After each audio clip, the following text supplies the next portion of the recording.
Good morning, everyone. I wanted to stop in for a few minutes this morning and let you guys know I'm going to be doing a couple of videos discussing medical terminology and how to break those down, the different word parts and what they mean, and where you can find more information about that.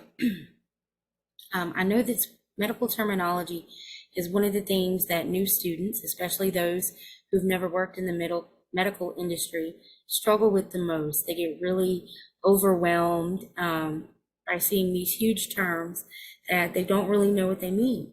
Okay, so we're going to talk about that a little bit and hopefully ease some of your worries and help you guys out a little bit with that. Okay, so I'm going to share my screen. I've got a few slides.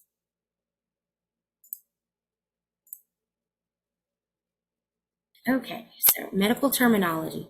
You guys have heard me talk about page XX in your CPT manual. And on that page and the subsequent pages, you can find some extensive lists of prefixes, suffixes, root words, and just different pieces of all these large terms that will help you understand what they are. So you definitely want to check that out. And again, that's in the very beginning of your CPT manual, page XX. Okay, so prefixes. Prefixes are word parts that appear at the beginning of the word and help to modify its meaning. Okay, so it's the 2 to 4 letters that begin a word. They're added on to another word that help you figure out what that word means. And we'll go through some examples in just a minute, and you guys will see what exactly I'm talking about. All right, root words are the base term, okay, the base of the word. Your prefixes will be added on to the beginning. Your suffixes will be added on to the end. And not all words have a prefix or a suffix or even a root. Sometimes it's just a mishmash, and you just, it'll allow you to figure out what they mean. Okay, prefix examples.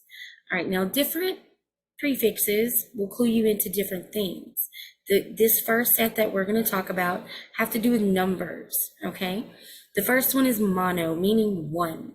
And the example that they give us is mononucleosis. So you can break that down into mono and then nucleosis, okay? And our second example is bi, meaning two. And the example that they give is bilateral. All right, and that's a term that we hear all the time. Bilateral procedures, right? All right. Our third one is tri, meaning three. And the example that they give us on that is triglycerides. I don't know a lot about cholesterol and stuff, but I do know it's like, I guess, three different cholesterol types or triglycerides making up this particular one. I'm not sure exactly about triglycerides, but great example of the prefix. All right, and the last example for numbers is quad. All right, and that of course means 4. And the example we have here is quadriplegia. That's a word that all of us are pretty familiar with, and we know that quad meaning 4, and then plegia actually means paralysis. So for quadriplegia, that means that the person is paralyzed in all 4 quadrants of their body. They're pretty much the only movement they have is shoulders and above, okay? All right, so our next set of examples are gonna help us identify conditions, okay? The first one they give us is dis, and dis means bad or painful, all right? And the example is dysphagia, and dysphagia is a disorder or an illness that means, and I'm not quite sure about phasia.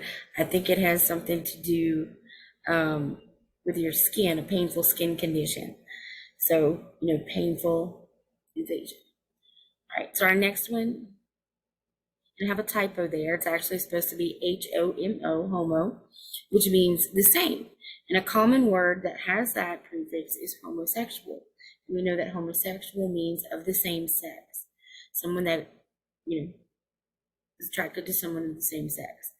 All right, and then right under that is hetero, which is another prefix, and you add that onto sexual and you get heterosexual. hetero means different. So folks that like persons of the different gender are heterosexual.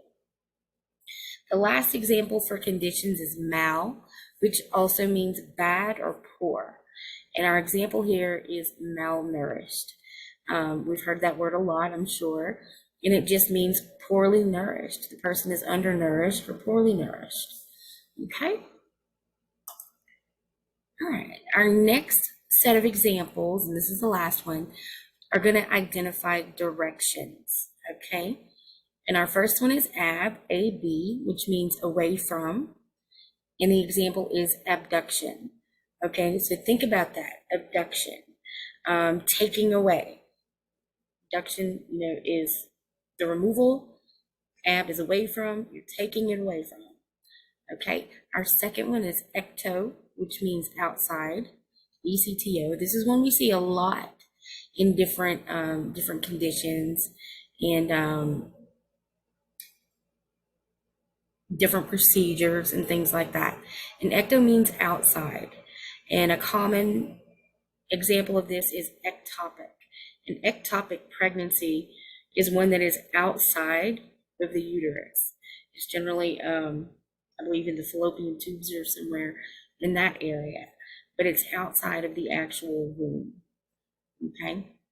Next one is going to be endo, E-N-T-O, and that means within. And a common word that we've seen a lot in our recent chapters is endoscopy or endoscopy, or some people call it endoscopy. But same thing, it means a scope within the body, right? They're using a scope to go in the body. All right, the last example is peri, P-E-R-I, meaning surrounding. And the example we have here is pericardium. Now, if you remember from the cardiology chapter that we went through several chapters ago, pericardium is what they use to describe the outside of the heart, that area that surrounds the heart. All right, so that's going to be your pericardium. All right, so that is all I have for you guys for today. That is just a brief little explanation of some really common prefixes. And again, for that full list, go in your CPT manual and check out page XX. And just look through the list, guys. Familiarize yourself. You may recognize something while you're reading one day. You'd be surprised what sticks with you. So just go over that stuff, and the next video we're going to talk about some other stuff. All right, have a great day.